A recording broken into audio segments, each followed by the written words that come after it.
په سرتوره باندې مونځ کول څنګه دي؟ یعنی مطلب دا دی چې یو انسان منځه ته ودرېږي او پټکي او ټوپۍ وغیره په سر نه کړي، په سرتور سر باندې مونځ ته ودرېږي.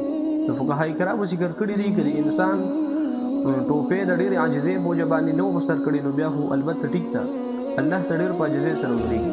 خو یو انسان قصدن عمدن یا د سستۍ په وجه باندې ټوپۍ نه په سر یو په سرتوره باندې مونځ کوي، نو داسې مونځ ته فقهاء کرامو مکروه وایي.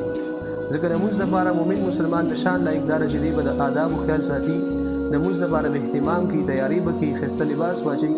نو که یو سړی په سرتوره باندې مونځ ته ودرېږي، خپل رب ته په سرتوره ودرېږي د سستۍ او د غفلت په وجه باندې، نو فقهاء کرام فرمایي چې داسې مونځ کول دا مکروه دي. او البته فتاوی حقانیت کې ذکر کړي دي که چېرې یو سړي ټوپۍ او پټکي دا سپک کتل او په دې وجه باندې نه فسرول، نو داسې انسان باندې خطره او یره بیا د کفر ده.